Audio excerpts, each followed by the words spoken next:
where were we? Page 5, right? Or page 6? Page 6, this brings us to the qualification. Yes, let's recap.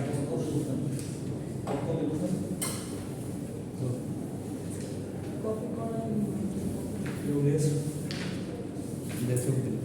Okay, somebody start reading. You guys don't have the text? Very good. Were you guys there in my last class or the class before? You guys just came today. Very good.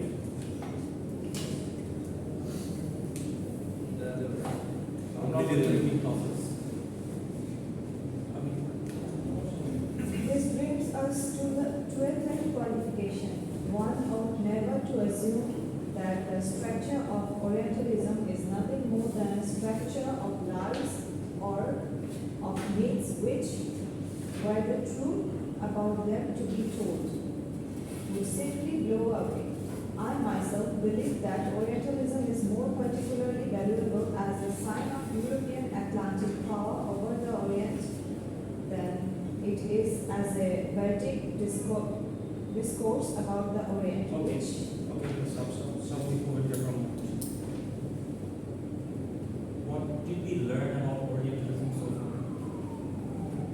Orient is east and west is Occident. Occident, and they dominate us. But what is Orientalism so far, as we've learned? It is a mixture of some kind of art or financial, all over everything, media. Just all over. I just can't tell you this basically. I know it, but I can't tell you that.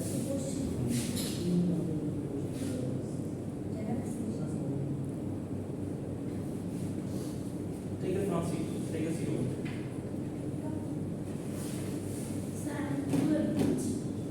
So, your point being what? Who? What do you mean, Janina? Sit down. There are no students in this class. You are going to sit the students at the back. Look, it's right here. One ought never to assume that the structure of Orientalism is nothing more than a structure of lies or myths. This gives us a hint into what Orientalism is about. This line, a structure of lies and myths. Okay.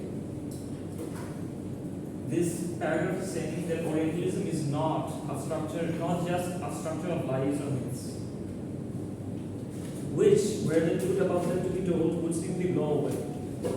I myself believe that Orientalism is more particularly valuable as a sign of European Atlantic power over the Orient, and it is a very big discourse about the Orient. So, Orientalism is not scholarship on the East. It's not just the study of the East.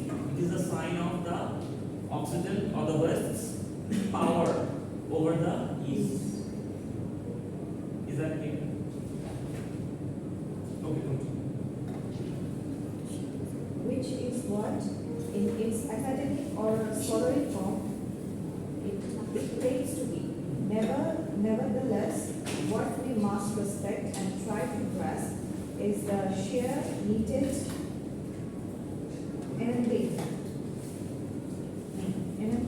socio-economy and political institutions, and its redoubtable durability. After all, any system of ideas that can remain unchanged and teachable wisdom in academics, books, congress, universities, foreign service institutes, from the period of Ernest Renan in the late 1840s until the present in the United States, must be something more formidable than mere collection of lies. Orientalism, therefore, is not an airy European fantasy about the Orient, but a creative body of theory and practice in which, for many generations, there has been a considerable material investment. Okay. Orientalism, therefore, is not an airy European fantasy about the Orient.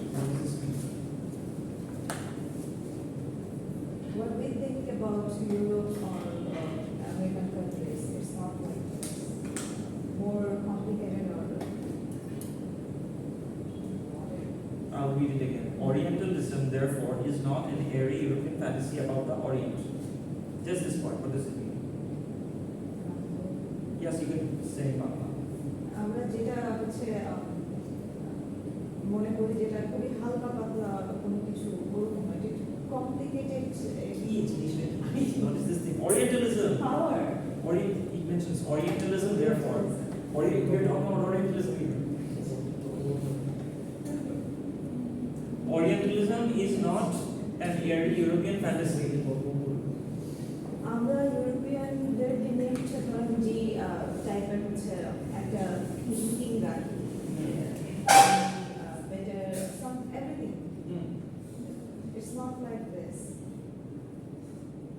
Orientalism. হ্যাঁ Orientalism. Who constructed Orientalism?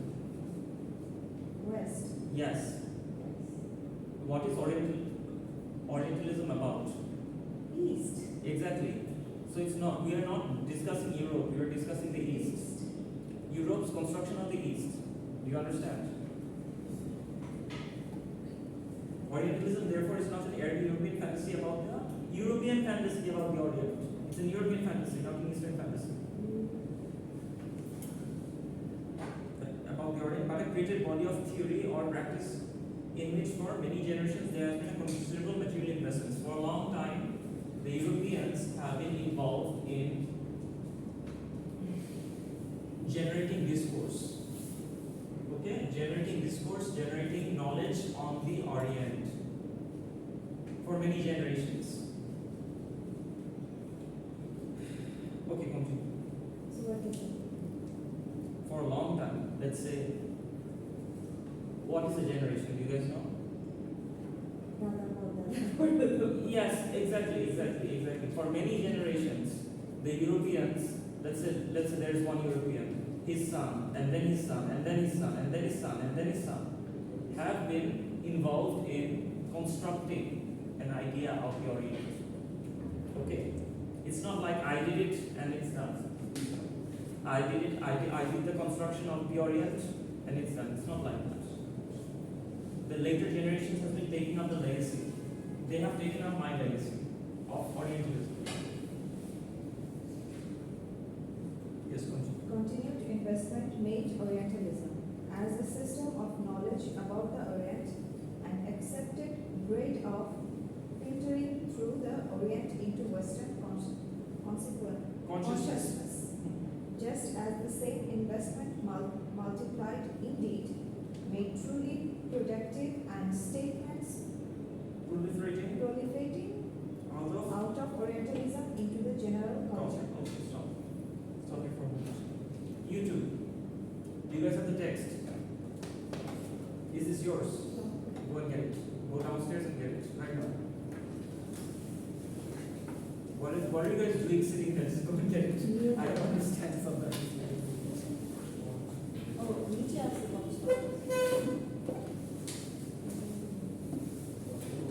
There's a photocopy shop. You guys know the one, right? Go and get it from there.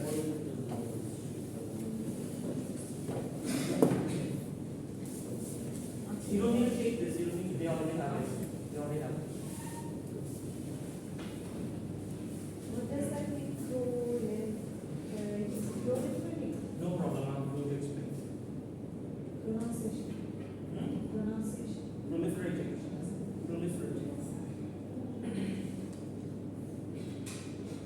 Continued investment made Orientalism as a system of knowledge about the Orient and accepted it for filtering through the Orient into Western consciousness. I'm going to read this part again, okay? Continued investment made Orientalism as a system of knowledge. What is Orientalism? A system of knowledge about the Orient. And accepted grade for filtering through the Orient into Western consciousness.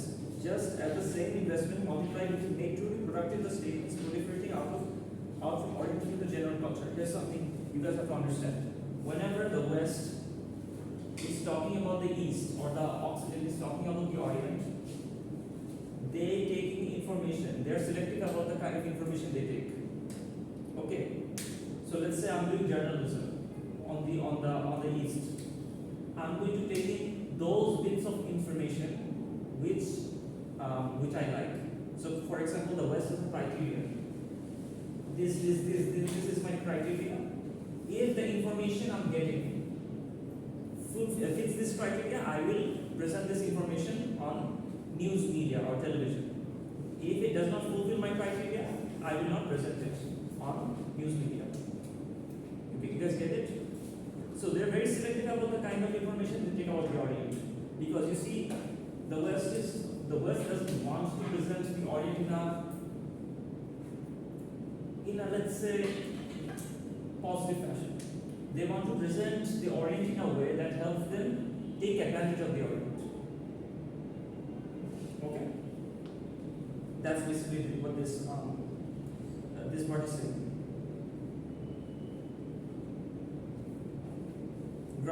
Read from Gramsci. Gramsci had made the useful analytics distinction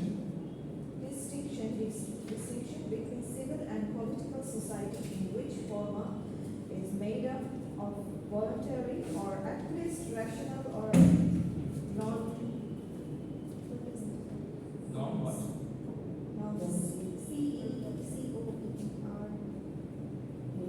Non-coercive. Non-coercive. Affiliations like schools, families, and unions. The later the state institutions, the army, the police, and the central bureaucracy, whose role in the polity is direct domination culture. Of course, it is to be found operating within civil society, where the influence of ideas of institutions and of other persons works not through domination but by the Gramsci cause consent. In any society not totalitarian, then certain culture forms predominate over others, just as certain ideas are more influential than others. The form of this cultural leadership is what Gramsci had identified as hegemony, and indispensable concept for any understanding of cultural life in the industrial West. It is hegemony, or rather the result of cultural hegemony at work, that gives Orientalism the durability and the strength I have been speaking about so far. Okay, fine. Very good. So, are you guys familiar with the word hegemony? We read that before, but I don't. Where did you guys read it? In this text. Hegemony. We are going to go through it again, no problem. Hegemony is when one idea, one cultural idea, or a certain value predominates over other values or other ideas or other cultural norms. It shows others' ideas. When one idea has dominance in a society, one cultural value or cultural norm, for example, has dominance, that's hegemony. Okay? So one idea dominates society. Yes. So there are other ideas in society too, but the other ideas are not dominant. They're like in a weaker position. They're not so popular.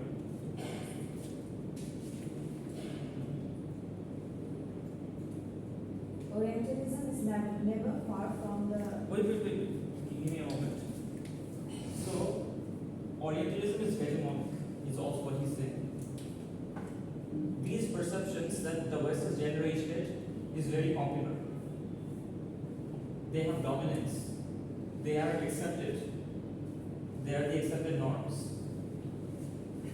You guys understand? So West is hegemony.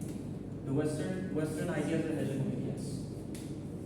West's conception of the East is hegemonic. Alright, continue. Orientalism is never far from Dennis Hay has called the idea of Europe a collective notion identifying us, European, as against all those non-Europeans, and indeed it can be argued that the major component in European culture is precisely what made that cultural hegemonic both in the outside Europe, In and outside Europe. in and outside Europe. The idea of European identity is superior one in comparison with all the non-European people and cultures. There is, in addition, the hegemony of European ideas about the Orient themselves, reiterating European superiority over Oriental backwardness, usually overriding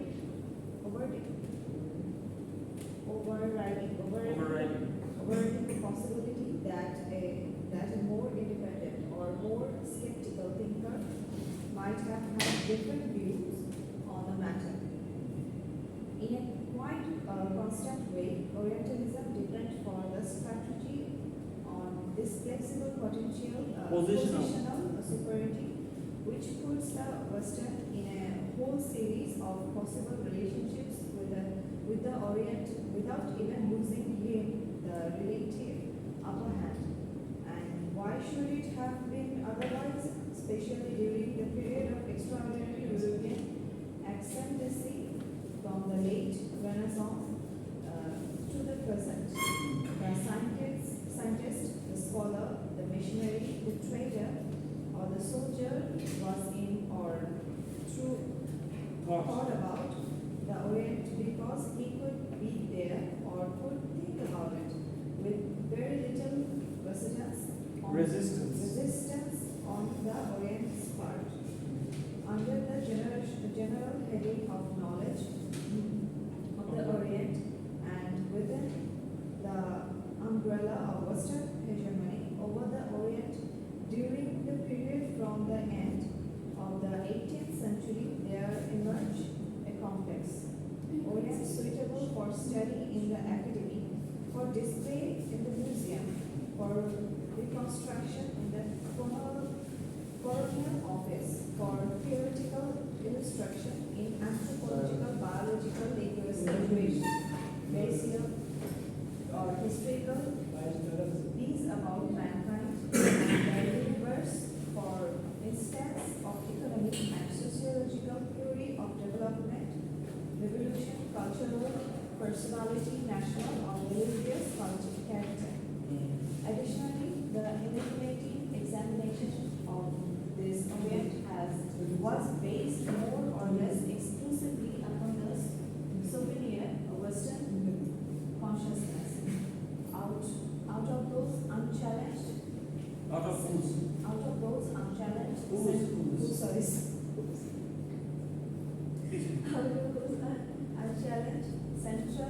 centrality or an Orient world emerged first according to general ideas about who or what was an Oriental, that then according to a detailed logic governed not simply by empirical reality but a battery of desire,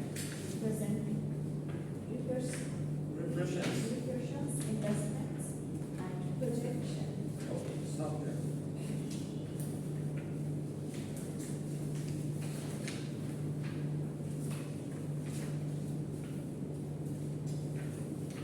Okay.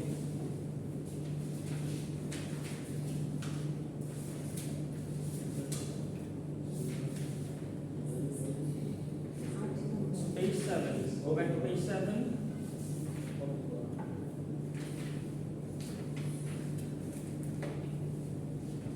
Fifth line from the bottom. There emerged. Fifth line from the bottom. There emerged a complex Orient suitable for studying the academy, for displayed in the museum for reconstruction in the colonial office for theoretical illustration in anthropological, biological, linguistic, and historical thesis about mankind and the universe. For instances of economic and sociological theories of development, revolution, cultural, personality, national or religious character. So, what is this part saying? People started. So there is something that the West did. When they invaded the Oriental lands or the Eastern lands, they took artifacts like, give me an example. Anything. Think about something. What did they take from South Asia? What did the British famously take from South Asia? No, but there's something. Every treasure, every. What is one of these famous treasures? You guys, I'm expecting a response from you guys. Have you guys heard of the Kohinoor diamond? Kohinoor. But I don't know if it was a real thing. What? It's a real thing. Have you guys heard of the Kohinoor diamond? Yes? Yes. Then tell me, what was the Kohinoor diamond? It was basically a big diamond. The size of a fist, perhaps. Maybe bigger. I heard, but I don't know about the details. Okay, no problem. So, what is the data person? Actually, Jamina, actually exists for it. It exists. So that's the thing. So the funny thing is that they took it and did we really have something like this? Wait, is it possible that we had a big diamond, a really valuable diamond? Yes, we actually had it. It was pretty big. As far as I know, around this size, the size of a fist maybe the size of a palm. So that was not the only thing they took. They took a lot of treasures and artifacts and things like that. For example, have you guys heard of the peacock throne? The Mongols had a throne made of gold gold, say, dusted with jewels and such. The Mongols sat on a throne, big throne. Around this size maybe. It was made of gold, pure gold. So they took that as well. Very interesting. But anyways, the point I'm trying to make is that the Westerners, when they invaded the Eastern countries, they took in a lot of these artifacts and they displayed in their museums. And the purpose of this is to show that they are experts on the Orient. They say that this thing is this. This thing is from the East, it is from this particular region. It is valued as this. It belongs to this person, and by showing these artifacts, they try to present themselves as not collectors. They present it as experts on the Orient because they know something about. They try to present themselves as people who know something about the Orient that the Orientals themselves don't know. It's like me saying, I know more about her than she knows more about herself. You understand? This is the Western attitude towards the Easterners. Something like that. Did you guys understand what I said? It is like me saying, I know more about you than you know more about yourself. Okay? So that is the Western attitude towards the Eastern.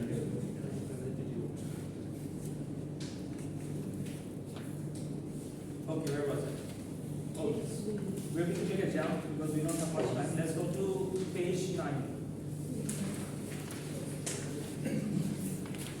You're tired. Somebody else has to. I mentioned three aspects. Loud. I mentioned three aspects of my contribution. I must explain and briefly discuss them now so that it can be seen how I was led to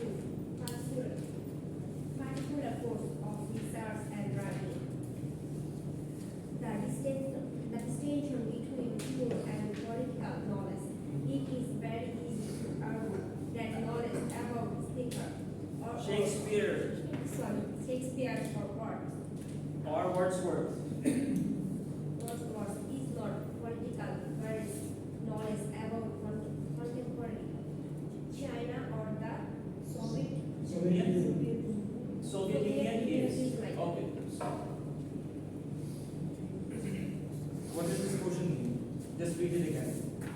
also tell me.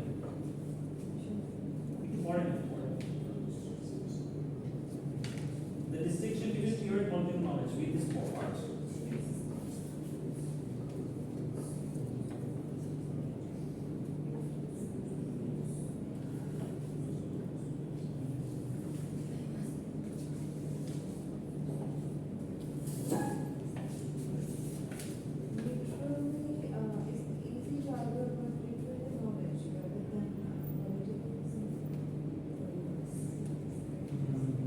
You say that again? Is it easy to argue about literary knowledge? Shakespeare, Marjuque, or any poets or author, rather than any political knowledge between countries? It's easy to discuss, you say? Yes. No. Political issues not easy. But Literally easy. This that means political knowledge change day by day, situation and political thought change. But Shakespeare and Wordsworth knowledge who described their descripts fixed. That means So you're trying to, okay, let me get this straight. You're trying to say that Shakespeare and Wordsworth is easy to understand. yes.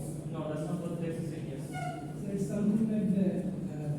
Pure knowledge is about Shakespeare's words of knowledge, and China and Soviet Union's knowledge is political knowledge. Yes, very simple.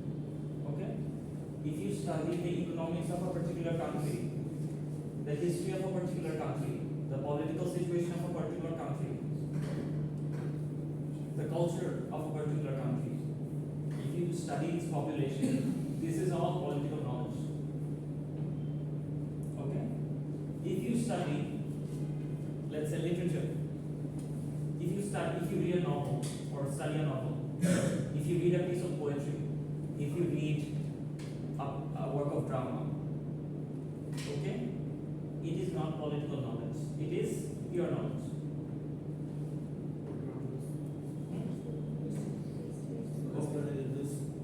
Sorry? I didn't understand. What did you say? আপনার কথা বুঝতে পারিনি। Okay, if you study literature, for example, if you study novels, you understand what novels are? Upanas. If you study novels, if you study poetry, if you study drama, okay? This is non-political knowledge. If you study the politics of a particular country, the history of a particular country, the cultural makeup of a particular country, the economics of a particular country, it is political knowledge. You understand? Why do you think it's political knowledge? Sir, actually, I want to say that political knowledge is changed. But when we read any poetry or novel, their knowledge is fixed. We can understand. I understand. I understand. That's not what this text is saying. That may be the case, but that's not what this text is saying. The text is not concerned with whether it changes or not. The text is concerned with making a distinction between the pure knowledge and political knowledge. Am I clear? Okay.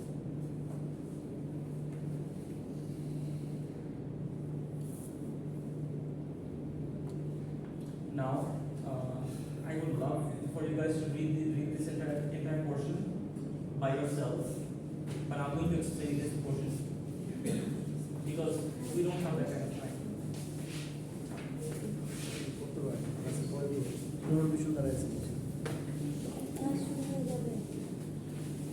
ক্লাসের পরে আমি যাব না What happened to those two who went to get the text?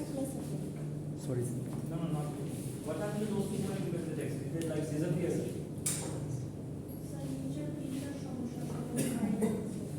Printing, the laptop gets certificate of They could have just returned, but what are they doing? What are they doing? I don't get it.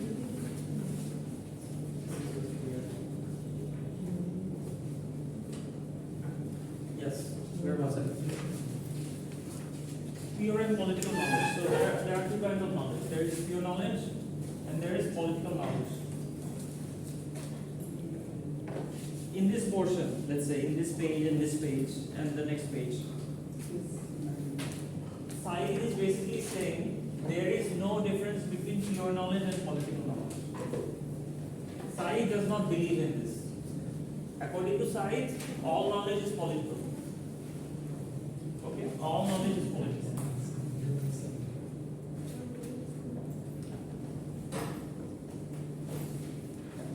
Even pure knowledge is true. Even pure knowledge is political. Why is this? Why does he believe this? His argument is, even if you read literature or poetry or drama or let's say no matter what you study, okay, no matter what you study, there will be some imprint of politics on it. That text is always in some way influenced by politics. আপনি যাই পড়াশোনা করেন না কেন, আপনার সারা জীবনে যেই পড়াশোনাই করেন না কেন, ওটার উপর পলিটিক্সের কোনো একটা ছাপ আছে, সোজা ভাষায়। এই জন্য সাইড বিশ্বাস করে না there is something that there can be, yes, that there can be a distinction between pure and political knowledge. আমি স্টিল আপনাদেরকে আরেকটু বুঝাই, পলিটিক্যাল নলেজটাকে পলিটিক্যাল আমরা এখানে মানুষ বলে কেন? We can call something political knowledge because, for example, if I study the military strength of Russia or China or America, the knowledge that I acquire can be used by the government to make policies, for example,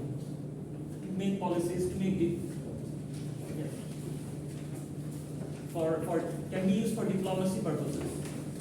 But if I study literature, for example, or if I study poetry, it probably cannot be used for diplomatic purposes. It cannot be used for policy making. You guys understand?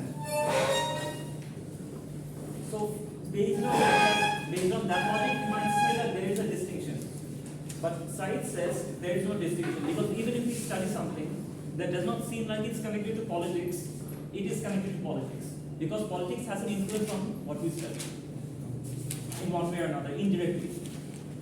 Okay. This is basically what he is trying to say in this page and this page, maybe.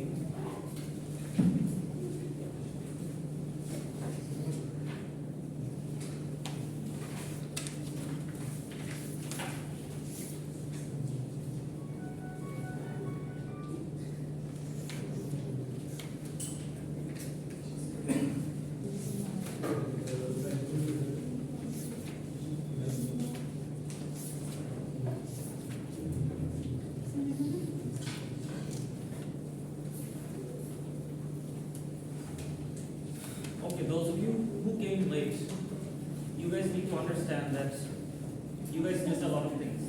No, there's no point in telling me sorry, because you guys missed a lot of information, and I don't know how you guys are going to cope with this.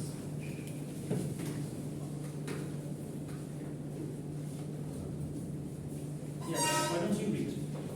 You read. Therefore, page 12, second paragraph. Page 12. Second paragraph.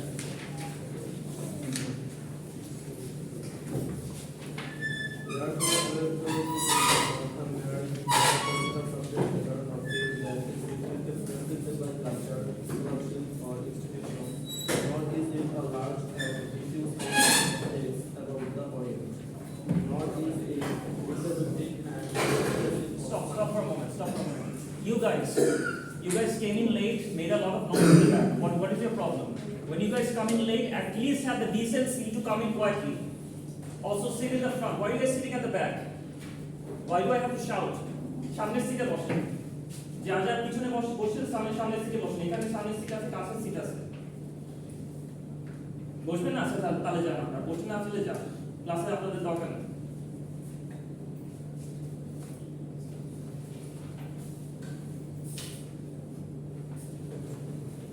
Really sorry for this, please.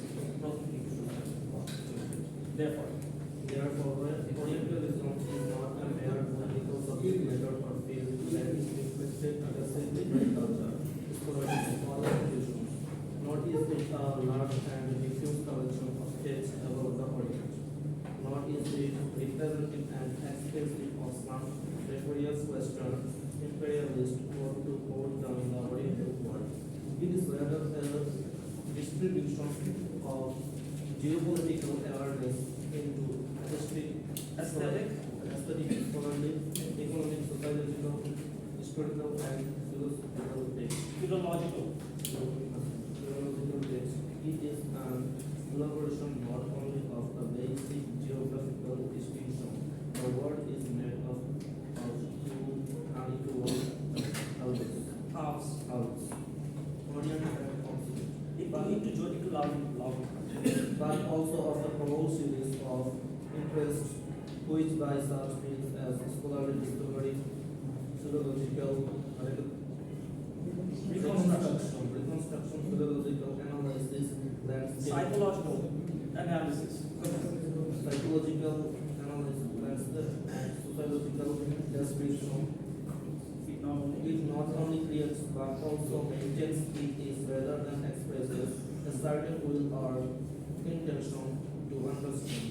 In some cases to control, manipulate, even to incorporate what is manifestly different or alternative and novel. Word. It is above all a discourse that is by no means in direct corresponding relationship with political power in the but rather is produced and exists in an uneven exchange with various kinds of power such to are defined by the exchange with power political. As with a colonial or imperial establishment, Power intellectual. as with Reigning sciences like sciences like comparative linguistics or anatomy, or any of modern policy sciences, power cultural as with orthodoxies and canons of taste. text values, power moral as with ideas about what we do and what they cannot do or understand as we do. Okay.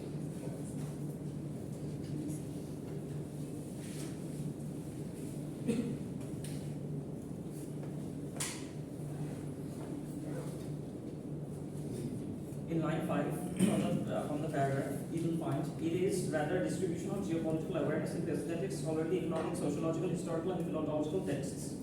It is an elaboration not only of basic geographical distinction, the world is made up of two unequal halves, Orient and Occident, but also of a series of interests which by such means as scholarly discovery, philological reconstruction, psychological analysis, landscape, and sociological description, it not only creates but also maintains. It is rather than expresses a certain will or intention to understand, in some cases to control, manipulate, even to incorporate what is manifestly different or alternative and novel. Let's keep it up till here and I'm going to explain.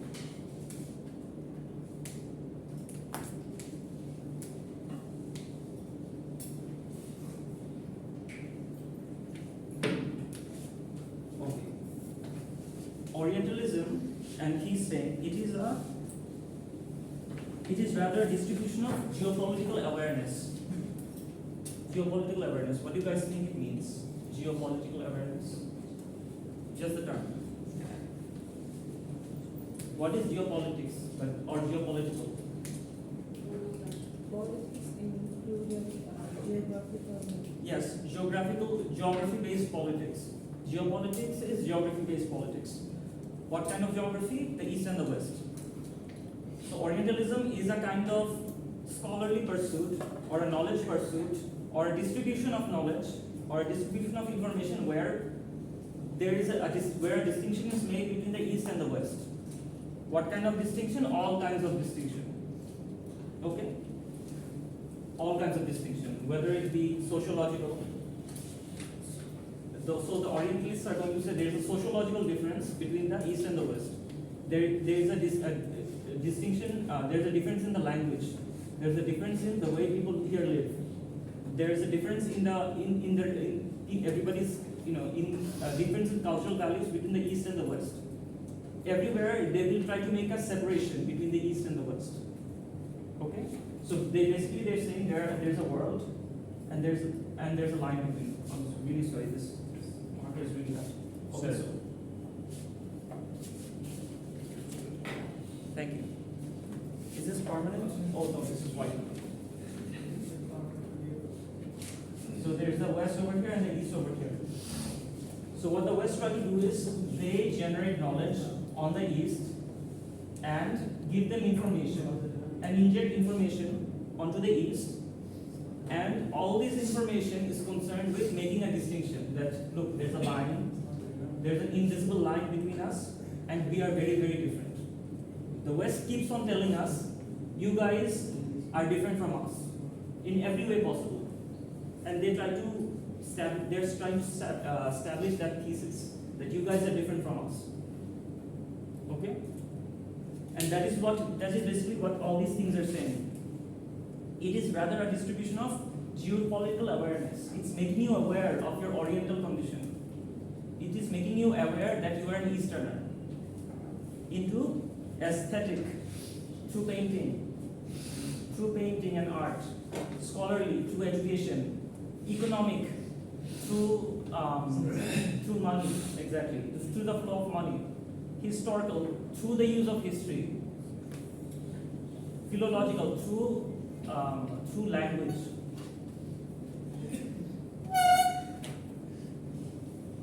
Okay. Basically, that is what this portion is trying to say here.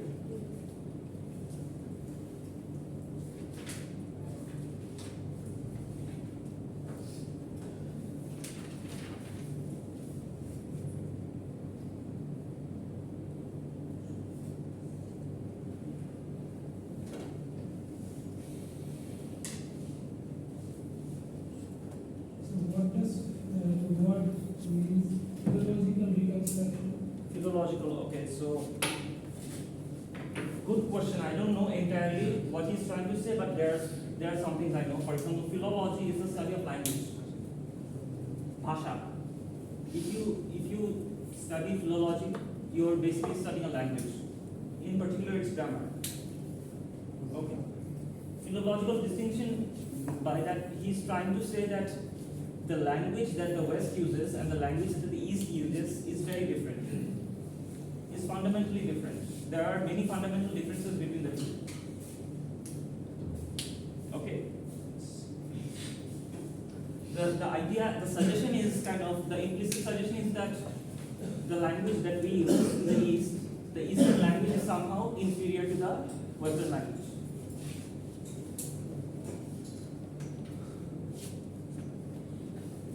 Okay. Somebody read from page 13. I want to give it to somebody who's good at reading here, please. All here. Yes, would you like to read? Go ahead. Page 13 from because. Because Orientalism is a cultural and a political fact, then it does not exist in some archival vacuum. Quite the contrary, I think it can be shown that what is thought, said, or even done about the Orient's porous perhaps occurs within certain distinct and intellectually knowable lines. Here, through a considerable degree of nuance and elaboration can be seen working as between the broad superstructural pressures and the details of composition, the fact of textuality. Most humanistic scholars are, I think, perfectly happy with the notion that texts exist in contexts, that there is such a thing as intertextuality, that the pressures of conventions, predecessors, and rhetorical styles limit what Walter Benjamin once called the overtaxing of the productive person in the name of something missing here.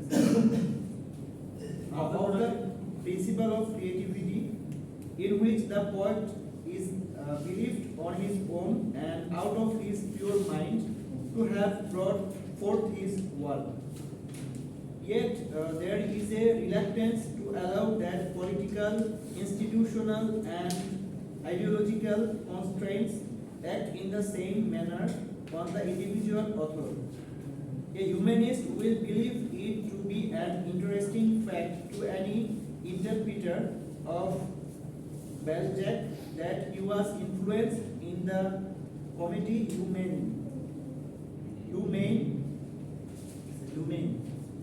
Yes, humane by the conflict between Geoffrey Saint Hilaire. Geoffrey Saint Hilaire and Cuvier. Cuvier. But the same sort of pressure on Balzac of deeply reactionary Monarchism is felt in some vague way to demean vague way to demean his literary genius and therefore to be less worth serious study. Similarly, as Harry Bracken has been tirelessly showing, philosophers will conduct their discussions of Locke, Hume, and empiricism without ever taking into account that there is an explicit connection in these classic writers between their philosophic doctrines and racial theory, justifications of slavery, or arguments for colonial exploitation. Okay. These are common enough ways by These are- which I'll read from here. These are common enough ways by which contemporary scholarship keeps it pure. So we already discussed that there is that there is no such thing, according to Said, between there's no distinction between pure and political knowledge. That all knowledge is political, right? And here we find two philosophers who have some problematic way of thinking. For example, discussions of Locke and Hume and empiricism without ever taking into account that there is an explicit connection in these classic writers between their philosophic doctrines and racial theories of justifications of slavery. So these people justify slavery or arguments for colonial exploitation. What is exploitation? Exploitation. Like entering something and ruining itself. Entering something and Ruining its. no. What is exploitation? Ruling unjustly. Hmm? Ruling unjustly. It is unjust, but what is it? I want to know what exploitation is in particular. Suppose I'm taking something from you and giving it back to my country, something like Exploitation. Exploitation is simply to take advantage of somebody. Okay, unfairly take advantage of someone. What is exploitation? Let me give an example. Exploitation is when, and some of you guys work here, right? How many of you are working adults now? A lot of you guys work. So exploitation is when the owner of the company gives you the least amount of salary and makes you work a lot. Even though perhaps a lot of you deserve a lot more for the work that you're putting in. Okay. But the owners of these other companies that you guys are working for are not going to pay you that much. Why? Because he is always thinking that I want to make more profit. So if this person, this employee of mine doesn't want to work, no problem, I will replace him with another person. And let's say your boss suddenly decides one day that I'm not going to pay him this much, I'm going to reduce his salary. You say, no, I'm not going to work for this salary. This salary is not good enough for me. I already work a lot. His response will be something like this. Okay, you can go. Somebody else will do this job.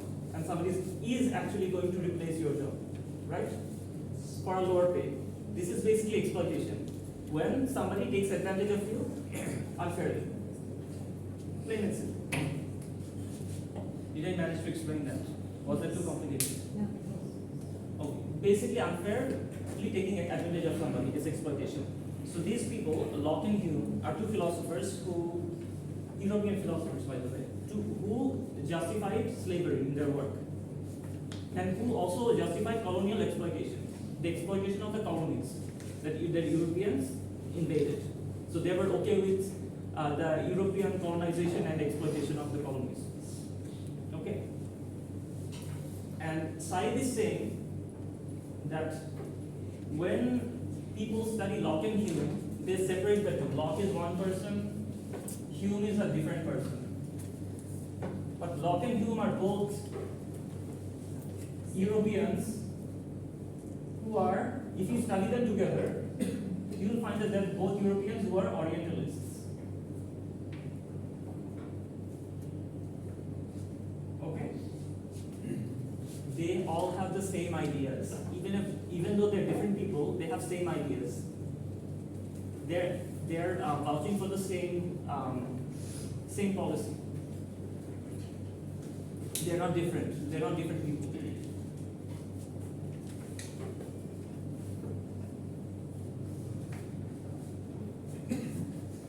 Hence the distinction that I was trying to make. Aside was making that all knowledge is political. Okay, no, knowledge is not necessarily pure. If you study them separately, his knowledge will seem pure. His information, the information he's giving you guys will seem pure. But if you study them together, you'll find that there's a political underpinning behind the kind of work they have produced. Okay. Okay, that's enough for today, I think.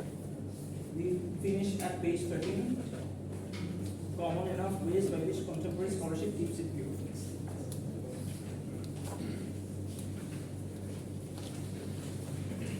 Somebody please turn off the recording.